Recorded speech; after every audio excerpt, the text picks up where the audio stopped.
जनतेचे प्रश्न विधिमंडळात मांडण्यापेक्षा विरोधी पक्ष हा आता विरोधी पक्ष नेता पदावरून जे की कायदेशीर दृष्ट्या त्याच्यासाठी ते पात्र नाही आहे तरी त्याला ते इश्यू करत आहे। त्याच्यावरून त्यांनी काल चहापानाचा बहिष्कार टाकला आणि चर्चेला आले नाही। एका बाजूने महायुती ही हातात हात घेऊन काम करत आहे, परंतु विरोधी पक्षामध्ये शरद पवार गट, राष्ट्रवादी किंवा उबाटा किंवा काँग्रेस या तिघांमध्ये समन्वयाचा अभाव आहे। जरी त्यांना विरोधी पक्षनेतापद मिळालं असतं तरी तीन पार्टीमध्ये त्याच्यामध्ये एकमत होऊ शकत नाही। तीन पार्टीचा सोडा, एकट्या उबाटामध्ये आपल्याला माहित आहे की मागे त्यांनी अजय चौधरी यांना गटनेता केला होता। भास्कर जाधव एक सिनियर नेते असताना त्यांच्यावर त्यांचा विश्वास नाही आहे। तो विश्वास नसल्यामुळे आदित्य ठाकरे, अजय चौधरी किंवा सुनील प्रभू किंवा भास्कर जाधव या नावामध्ये त्यांचंच एकमत होऊ शकत नाही, वस्तुस्थिती आहे। आणि त्यामुळे ही भानगड करण्यापेक्षा जनतेचे प्रश्न त्यांनी विधिमंडळात मांडले पाहिजे, सभागृहात यायला पाहिजे, सरकारचं कुठे चुकत असेल ती चूक लक्षात आणून द्यायला पाहिजे, शेतकऱ्यांचे प्रश्न, सर्वसामान्यांचे प्रश्न विधिमंडळात मांडले पाहिजे आणि विरोधी पक्ष नेत्याच्या भानगडीत न पडलेलं त्यांना जास्त योग्य राहील असं माझं म्हणणं आहे। मात्र कुठेतरी मग भास्कर जाधव हे नाराज होऊ शकतात का भविष्यामध्ये आणि ठाकरे गटामध्ये असं ज्येष्ठ नेत्यांना डावलण्यात येतं असं? महाविकास आघाडीची सरकार असताना जेव्हा उद्धवजी मुख्यमंत्री झाले तेव्हा एकाच घरी मुख्यमंत्रीपद आणि दुसऱ्या मुलाला मंत्रिपद त्यांनी दिलं। सुभाष देसाई आणि अनिल परब या चारही लोकांना त्यांनी मंत्रिपद दिलं। जेवढे अपक्षाचे कोट्याचे मंत्री होते जे महाविकास आघाडीमध्ये तिन्ही पक्षाला शेअर करायला पाहिजे होतं ते एकटे उद्धवजी ठाकरे यांनी स्वतःच्या कोट्यातून दिलं।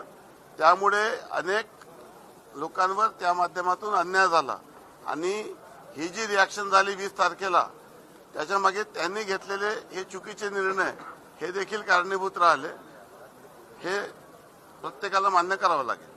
जसवंत साहेब, एक महत्त्वाचा प्रश्न आहे,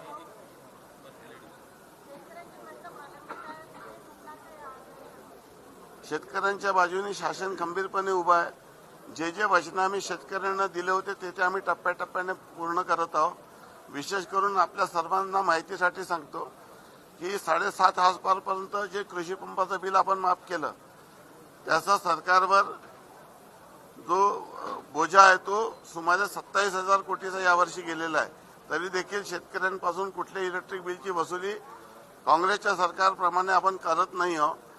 अतिवृष्टी झाली, नुकसान झालं, त्याची सर्वतोपरी मदत या ठिकाणी करण्यात आलेली आहे आणि जे काही वचने अजून दिलेली आहे ते आम्ही टप्प्याटप्प्याने पुढील 5 वर्षात पूर्ण करणार आहोत। एक गोष्ट अशी आहे की आता स्थानिक स्वराज्य संस्थांच्या निवडणुकीच्या वेळेस कुठेतरी मनसेसोबत येत आहे महाविकास आघाडीसोबत, हे कुठेतरी काँग्रेसला किंवा महाराष्ट्राचे काँग्रेसचे जे नेते आहेत त्यांना पटत नाही।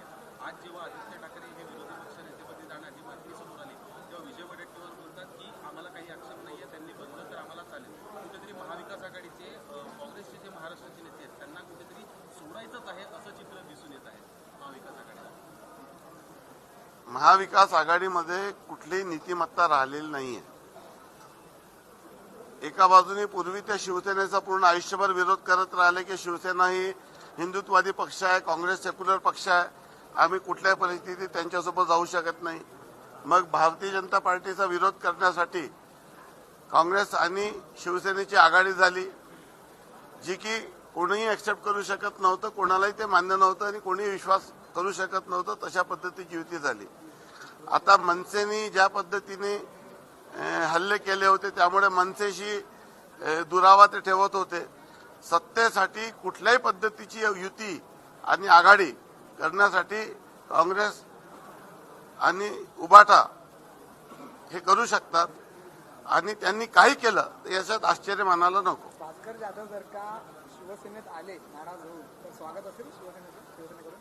आता भास्कर जाधव पूर्वी कशा पद्धतीने काय काय चर्चा झाली होती ते मला सांगायचं नाहीये, परंतु भास्कर जाधवनी आपल्या मनातली खतखत ही अनेकदा बोलून दाखवलेली आहे। जे पोटात आहे ते होटात अनेकदा आलेला आहे, तो लवकरच अजून येणार आहे। ज्या दिवशी आता गटनेता देखील ते भास्कर जाधवला करू शकले नाही. यापेक्षा भास्कर जाधवांचा मोठा अवमान होऊ शकत नाही. मला असं वाटतं की भास्कर जाधव सारख्या ज्येष्ठ अनुभवी माणसाला डावलणं हे कुठल्याही दृष्टीने योग्य नाही. सरकारी कामों के कई बिल अभी तक प्रलंबित है और उसका तीसरा लाडली बहन योजना पर छोड़ा जा रहा है. बघा, आता जी पुरवणी मागणी आज जे सादर करण्यात आली त्याचं जर आपण अवलोकन केलं तर सर्वांचे देयके देण्याची पुरवणी मागणी आलेली आहे.